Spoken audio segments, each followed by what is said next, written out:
একটা গোষ্ঠী চায় না এই দেশে মুসলমান, হিন্দু, খ্রিস্টান সবাই মিলে একসাথে বসবাস করুক। তো তারা সাম্প্রদায়িক যে আপনার সম্পর্কটা তারা বিভিন্ন সময় আমরা দেখতেছি এমনভাবে পরিকল্পনা সাজায় সেটা নষ্ট করার জন্য।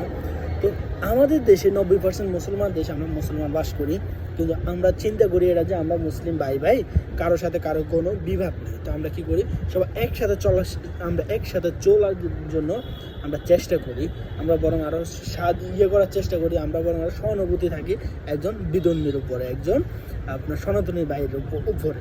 কিন্তু বিগত সময়ে আমরা দেখতেছি, আগে থেকে চক্রান্তগুলো দেখতেছি, এখন আবার দেখতেছি যে আমার দেশে 90% মুসলমানের দেশে কিন্তু দেখলাম যে একজন মসজিদের ইমামকে গায়েব করে আলা, তারা 12-13 বার সিটি দেয়, তারপরে ওনার কি করছে, ওনারে মানে গায়েব করে আলাইতেছে। গায়েব করে আলার পরে ওনারা আবার পাওয়া যাইতেছে, ওনার কি করছে, হাত পা বাইন্ধা গাছের সাথে বাইন্ধা তারপরে বর্ডারের পাশে ফালাই চলে যায়। এই হচ্ছে অবস্থা। একজন মসজিদের ইমাম, 70 থেকে 75 বছর বয়স ওনার হয়ে গেছে, এমন একজন বৃদ্ধ লোককে এমন একটা ন্যাক্কারজনক ঘটনা ঘটছে, যেটা 3-4 দিন ধরে অনেক নিখোঁজ ছিল, কিন্তু আমার দেশের কোনো মিডিয়া প্রকাশ করে নাই। কিন্তু আমরা এটা দেখতেছি, আমাদের দেশের কোনো আপনার বড় ধরনের কোনো গণমাধ্যম এটা নিয়ে আপনার কোনো রকমই প্রকাশ করে না।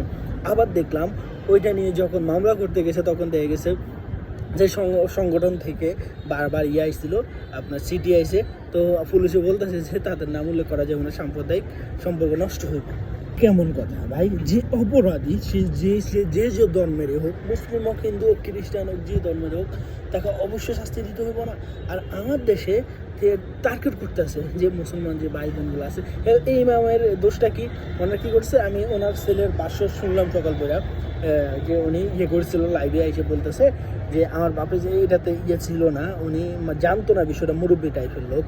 তো ছেলে তার বাপে অবগত করছে যে এমনি দেশে একটা অবস্থা চলতে আছে, লাভ জিয়াদ নামে মুসলমান মেয়েদেরকে টার্গেট করে করতেছে, তারপরে গণদর্শন করতেছে।